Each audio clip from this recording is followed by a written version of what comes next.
So we're back with Megan Stewart and we were talking about the Gobi Desert. But Megan, okay, you've done all these amazing desert races and you said earlier you don't think that you were anything amazing or a special athlete. What would be your advice to other, say, middle-aged ladies like us who don't believe they can do stuff? Don't believe they can do stuff. I suppose one of the things I would say is like pick something, what are your dreams? Write down 5 things that you want to achieve and then ask yourself 5 times for each of them why you can't do it. I mean, obviously these finances and things like that come into these things too. I mean, when I think I've probably spent about 100,000 on travel and races in the last 4 years. Yeah. But of that, those experiences were so worth it. And saving for it, working out how you can achieve something, knock down the obstacles, because 9 times out of 10 you find the obstacles are the ones that you put up yourself. Yeah. And you might go, oh, well, it's unfair to my family and all the rest of it. Well, I actually believe I'm a better person for the experiences that I've had. You've been a role model for your son. Yeah, if I can impart that and my son can, which is like don't give up when it gets tough, just work out how you're going to get around it or over it or under it. And you do need to be a little bit strong-minded and focused. It's very easy to think, oh, I can't be stuffed in training today. But it's also allowing yourself to know that actually, well, if it's like I don't feel like training today, perhaps that's the body saying, I shouldn't, have a day off, take it, it's a bonus day. Yeah, think about what I'm going to do tomorrow, and I have this tendency where I think that I have to make up for it. So where did you get this inner strength from? I mean, your life story, tell us a little bit your life story and, in brief. How did you get to be so tough? I don't know, dairy farmer's daughter, brought up on the farm, you did a day's work before you went to school, and that included music practice, and just grew up. I mean, everything is sort of like mapped out, you sort of go to school, you find an occupation, you find a mate, you have babies and get married in whichever order you want to do that. And then all of a sudden, before you know it, your life can be tied up with being a mother and working and being a partner and all those other sort of things. And women generally tend to think about themselves less. As long as the family's fed and the kids are all sorted and all the rest of it, and then I'll have my time, and then you never get to my time. And so when I got to 40 and I wasn't doing any exercise or anything, I was fat and hated myself. I really did. And then I thought, right, bugger it, I'm going to take some back. And that was probably hard on the family because then I started, changing my meals. So that was really hard because it was me that was doing the diet, not the rest of the family. So if they wanted to have the horrible fatty mutton chops and the mashed potato with cheese and butter and all the rest of it, they could have that. And that was when I seized my time to go out and do my training. So then I'd start walking, and so I'd start walking up the road and down. Then I got a little bit further away. And so it was real baby steps at the beginning? Baby steps, yeah, exactly. 3Ks, 1K even. And then it got to like 15, 30 Ks, and I got a bit of noise having to go from Hereford Road out to Bell Block to come and pick me up. But because that's a real key message for people like, oh, you didn't start out running hundreds of Ks. No. And you started off trying to do one lamppost at a time. Yeah, exactly. And again, too, those challenges grew as you got fitter and you felt better about yourself, you were more motivated, you'd achieve more. I was happier, I wasn't grumpy. My days were busy, but my days became, instead of just a mess of busy, they were constructive because you knew that if I wanted to get my time in, then I had to do this. So, and then it was a big culture shock for my family when I decided to venture out on these crazy things. But again, too, you understand and trying to get them to understand why and what's making you do it. Sometimes your families aren't supportive at the beginning, are they? No. I've found the same. Mum's always been supportive, but not everybody was. No. And if you overcome that and do it anyway, find your way.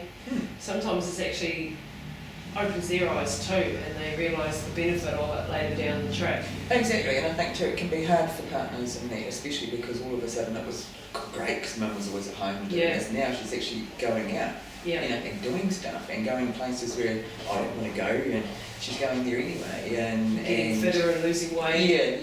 and feeling better. So yeah, that can be a hard one. So yeah, you need to be that. Everybody's different. Yeah, but it's important as a woman to have that, I think. Exactly, and I mean, like it benefited me in my job. I mean, it was when I sort of got into search and rescue, something I've always wanted to do, but you've got to be fit and able to climb up and down banks and things like that. So now you're, what do you call yourself? A winch? She's a helicopter rescue paramedic, and you go down on the winch and you save people and do amazing things. Yeah. And I know that if I was lost up our mountains somewhere, I know who I'd want to come and carry me out would be this lady. She's tough. I know she probably could carry me all the way home. She's done it before. Exactly. But again, too, it's that same toughness that comes into it. Like, my life is on the line then. I mean, like, you'd be part of a team. And, you know, you've got a pilot and a crewman and yourself, and you might be working with people on the ground, so there's no... I'm not sitting on the wire thinking, oh, that's right, I haven't paid a power bill. You know, it's like you've got to be so focused, and that's all that's in your mind. And that, I think, too, is the ability of some people to actually shut out the knots and the knockbacks and that sort of thing, and concentrate and be focused. I know that. I mean, my pupils are probably massively big when I'm doing a winch job, because my peripheral vision, everything, all senses have to come together, so that, and you're working as a team and looking at, you know, what's the risk and where you can put me, remembering my signals, how to get off, how to get on, how you're going to manage the scene when you get there, what gear do you want, inclement weather, all that sort of stuff. So this desert racing has helped you in your job? Oh, absolutely, yeah, absolutely, and vice versa, like in the deserts as well. Because of my medical background, then I have actually helped out with medical things, and yeah, I think I remember in the Sahara I've been worried about somebody, and sort of stopped and helped them out. And then there was a guy that I waited for a couple of hours until he was okay to walk to the next checkpoint. So I took extra water and walked with him. That's dedication, because when you're out there and you're actually half dead yourself and then you're trying to help somebody else, it's three-quarters dead. Three-quarters dead, worse off than you. That camaraderie is one of the special things of that type of racing as well. It's not like running a local marathon. It's just a different ball game, eh? Yeah, exactly. And I think, you know, like I've sort of likened it now to the, you know, to the thoroughbreds and things like that. And those are the ones out there that, I mean, that's like the out there, runs fast, canes it, does it quickly, and all the rest of it. And then there's like the people like me that will be running along and go, back up, you know, I want to have a look at those whale bones, you know, and so I stopped there for ages, and you know, like the race for me is not a race, and I sort of say that I'm not a, I mean, like I'm a competitor, and it's a journey, and I think that's just the way I tackle it. I mean, I'm racing against myself. Yeah, absolutely. Yeah. And at the end of the day, it's not the medal that's important, it's your experience. Oh, exactly. Yeah, and I mean, the punching myself all the way through deserts and things like that. I'm here, exactly. Now tell us, before we finish up here, the Antarctic was your last mission. Oh, yeah. I never ever thought I was going to do that. Yeah.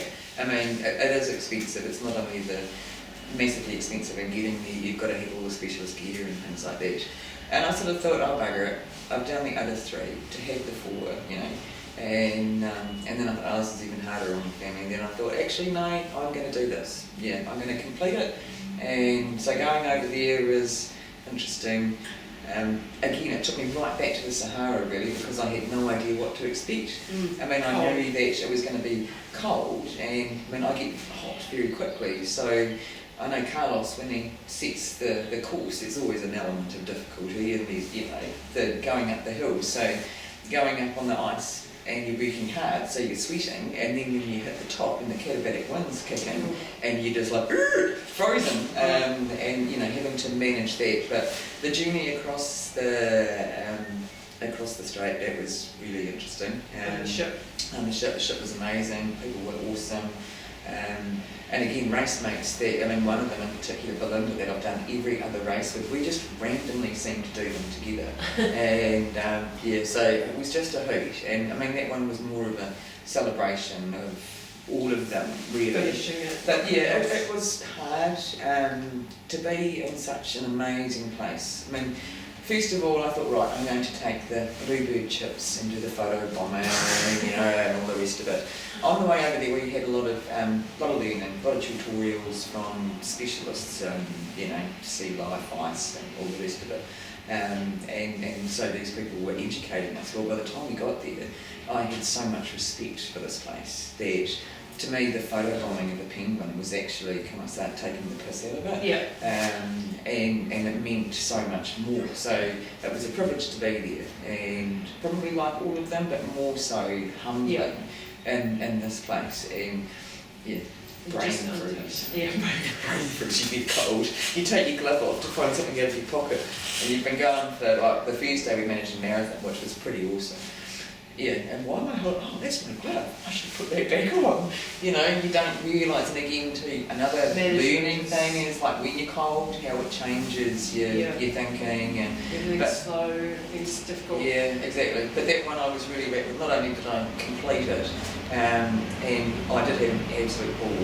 It just, I can't explain being there. If you ever think that you want to go to Antarctica, do it, because it might not be there for much longer to be able to do. But when I won the Spirit Award, it was like, I've always sort of felt like if I look at the turtle and the hare and all the rest of it, and I've loved every single race. But yeah, when they announced that I'd won the Spirit Award, I cried. But actually, I did make somebody else cry going through the finish line. One of the expedition guys, he was really awesome, and I just learned so much from him. When he gave me my medal, I gave him a big hug. Awesome. And then, you always have I always have a little bit of an emo moment at the end of a race, and that's all part and parcel, And then by the time I got back to the ship, the Russian captain had already knew that I'd made him cry. So even on Antarctica, media sort of is there in technology, but yeah, so that's just what pretty cool. Yeah.